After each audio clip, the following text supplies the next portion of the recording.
Welcome to the StockOptionAssassin.com's free Trade of the Week video. My name is Eric. We are before the bell. Today is Wednesday, March 19th, 2014. And before we jump into our trade, I want to take a quick look at the SPY. Let me take some of these lines off here. We had a pretty good rally yesterday. The market kind of getting back above its moving averages here. And looks like it wants to retest these highs. And all of this is basically on the back that the Ukrainian situation is it's still there, it's still present. However, it seems to be going more diplomatically as opposed to a war. So we'll see how that goes. I still think that that's kind of a potential headwind, but right now the market is sort of shrugging it off. Today is Janet Yellen Fed Day.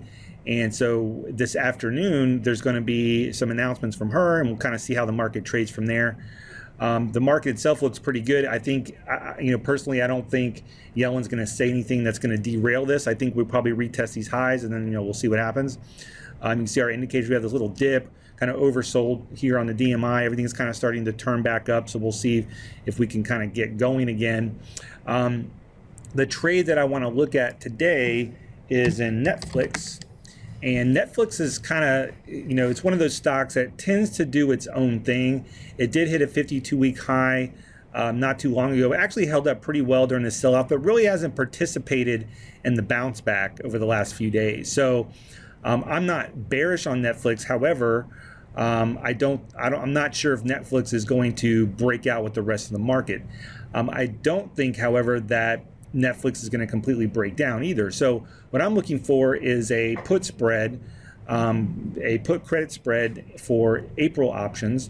And let's just kind of look at some key levels. So first of all, we're kind of trading near the lower Keltner channel. We're oversold by all, whatever indicator you use, you're kind of oversold.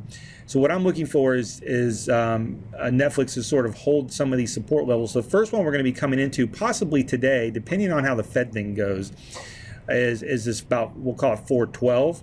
We had this big gap up on earnings, kind of consolidated, broke out, consolidated, broke out. So these are some key levels we're going to be looking at. So first is that 412 I mentioned. The next is sort of the below that, the consolidation pattern, which is around the big fat number 400. That's actually where I'd really like to put that put spread on. I just don't know if we're going to get down there. But then further down around 380, we have kind of where the gap area is of the earnings, as well as this pivot back here. So I think 380 is going to be strong support. The question is, can we get down a little further so we can see where we can sell one of these put spreads? So right now, I'm going to wait probably 1 or 2 days and try to put this on potentially at the end of the week. Now, if we start to rally and Netflix starts to participate, I'm going to sell something higher, probably maybe the 400, 395, possibly the 410 or 405, depending on what the market does.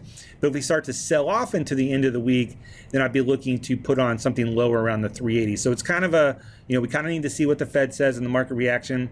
I think it's going to be positive, but I'm going to wait till that's proven right before putting it on. So let's look at the option chain for Netflix. So I've got the April options. We have 30 days left, so it's a good time to sell spreads. Theta decay picks up in the last 30 days. And let's see what we can get. The 380 that I mentioned, the ideal scenario for me, let's go back to the chart. We sell off into this zone, which is about, call it 400 to 405. If we can sell off about $10 into that zone, let's see what we can get for that 380 spread. So I'm going to put on my theoretical price here. I'm going to just up this to tomorrow, and I'm going to put minus $10. Right now that spread's going for about 75 cents. But if we can sell off $10, that 380, 375 put spreads can sell. You could sell that for about $1. So that's a pretty good. That's kind of like my comfort zone. Is I like being out of the money, but I also like getting a decent credit. Some guys like to they like to go safer and sell 375. I mean, you could do that. If you sell off here, you could sell something way down here. You get less credit, but it is safer. My comfort zone is trying to get $1. When you have about 20 to 30 days left, I try to get $1 for a $5 wide strike.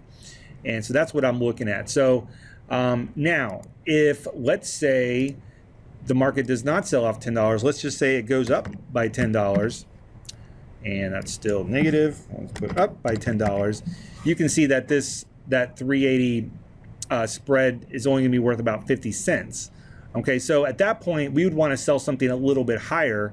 In that case, maybe the 395 or the 400 put spread, where we were going to try to get about $1. So let's look at that. So if it rallies back up, then yeah, we could sell something like the 400, 395, and still get $1.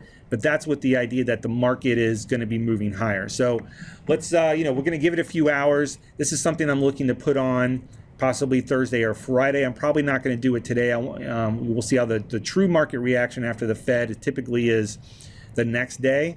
So, let's see how that goes. Right now, all eyes look like things are going bullish, but let's have some patience there. So that's our trade of the week. If you guys have any questions, let me know, and we'll see you at the next update.